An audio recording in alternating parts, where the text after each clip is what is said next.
In this video, I'll show you how to set up conditional formatting in Airtable. First, sign into your Airtable account and open the base where you want to highlight specific records.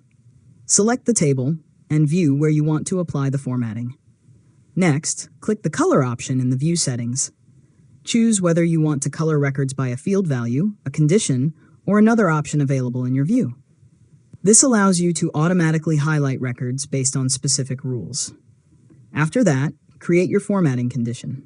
For example, you can highlight tasks when the status is completed, mark overdue dates with a different color, or emphasize high-priority records.